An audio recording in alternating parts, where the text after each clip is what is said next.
ने जम्मू कश्मीर में नियंत्रण रेखा पर संघर्ष विराम का उल्लंघन किया है।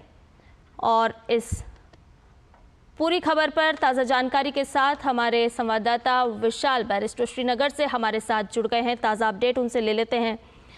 विशाल, इस वक्त का ताज़ा अपडेट क्या कुछ कह रहा है? हम देख रहे हैं कि सुरक्षा बल लगातार ताबड़तोड़ कार्रवाई करते हुए नजर आ रहे हैं। किसी भी कीमत पर आतंक को और आतंक को पनाह देने वालों को नहीं बख्शा जाएगा और उसी की कड़ी में लिस्ट भी जारी की गई है। बिल्कुल ठीक कहा संध्या आपने। और मैं आपको बता दूं कि इंडियन आर्मी और जम्मू एंड कश्मीर पुलिस का ये जॉइंट ऑपरेशन लगातार चल रहा है। अनंतनाग के एडिशनल एसपी के लीडरशिप पे एक एसआईटी का गठन किया गया है और अभी तक 175 लोगों को डिटेन किया गया है। मैं आपको फिर रिपीट कर दूं, उनको अरेस्ट नहीं किया गया है, उनको डिटेन किया गया है और उनसे पूछताछ जारी है। बहरहाल खबर आ रही है कि एनआईए ने इस पूरी जांच को अपने हाथों में ले लिया है और न सिर्फ आर्मी और जम्मू एंड कश्मीर पुलिस बल्कि अभी अपडेट आया, फ्रेश अपडेट आया है नेवी की तरफ से कि भारतीय लड़ाकू जहाज़ों को इंडियन अरब सागर में डिप्लॉय कर दिया गया है और ज़बरदस्त फायरिंग की उन्होंने प्रैक्टिस की है। लॉन्ग रेंज फायरिंग की सक्सेसफुल प्रैक्टिस की गई है। ये अपडेट नेवी की तरफ से आ रहा है।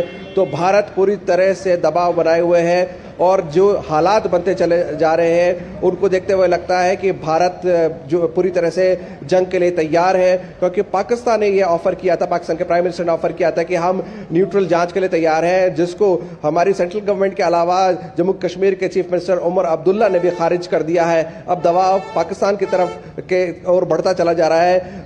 पूरी दुनिया पाकिस्तान के खिलाफ खड़ी हो गई है, लेकिन पाकिस्तान के नापाक इरादे अब भी जारी हैं और एलओसी पर लगातार उनकी फायरिंग जारी है। परसों भी कल पूरी रात फायरिंग हुई, आज भी गन बैटल जारी है भारतीय सेना और पाकिस्तान की तरफ से। मुझे ऐसा लगता है कि पाकिस्तान की सेना पाकिस्तान की सरकार के कंट्रोल में नहीं है और पाकिस्तान की सेना आईएसआई के इशारे पे काम करती है। अभी तक 8 लोगों के जिनके घर गिराए गए हैं उनका सभी का ताल्लुक एलईटी और जेट से बताया जा रहा है और एलईटी के जो ऑफशूट है टीआरएफ, उसका भी नाम इसमें शामिल है। फिलहाल हमको यह मालूम चला है अपने खुफिया सूत्रों से कि 55 आतंकियों पर नज़र बनाए हुए हैं यहाँ की सुरक्षा एजेंसियां और 18 आतंकियों की लिस्ट जारी की जा चुकी है। संध्या। विशाल, एक बात तो साफ है, जिस तरह से हिजबुल मुजाहिदीन, लश्कर तैयबा, जैश मोहम्मद और टीआरएफ जैसे लोगों से जुड़े हुए, ऐसे संगठनों से जुड़े हुए आतंकियों की एक सूची सामने आई है कि किस तरह से वो लोग पनाह दे रहे थे, स्थानीय लोगों की किस तरह से मदद मिल रही थी और आतंकी घटनाओं को अंजाम दिया जा रहा था। ऐसे में सुरक्षा बल की जाँच की अगर हम बात करें तो कौन कौन से ऐसे एंगल हैं जो खंगाले जा रहे हैं, खोजे जा रहे हैं?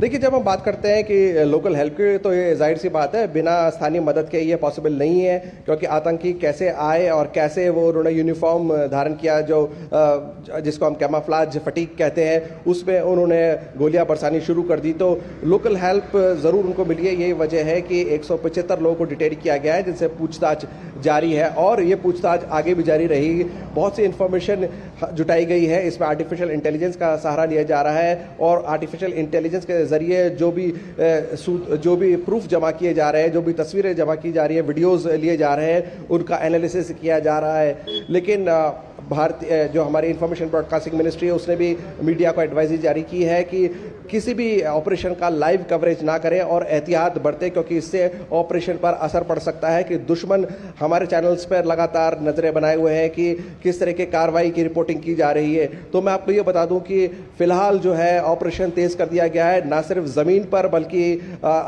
समुद्र में भी भारतीय नौसेना ने अपने जहाज़ों को तैनात कर दिया है और हमें यह खबर मिली है और ये ऑफिशियल सोर्स, इंडियन नेवी के ऑफिशियल सोर्स से खबर मिली है कि लॉन्ग रेंज फायरिंग की सक्सेसफुल प्रैक्टिस की गई है, जिससे प्रिसिशन फायरिंग की जा सके और किसी भी तरह के नापाक इरादों को वहीं पर पानी में ही दफन कर दिया जाए। बिल्कुल विशाल, हम देख भी रहे हैं कि किस तरह से भारतीय सेना, भारतीय सुरक्षा बल मुंह तोड़ जवाब देती हुई नजर आ रही है। एलओसी की तरफ से जिस तरह से आतंक को फिर से बढ़ावा दिया जा रहा है और वहां पर भारतीय सैनिक जो हैं वो मुंह तोड़ जवाब लगातार दे रहे हैं। बहुत बहुत शुक्रिया विशाल। तमाम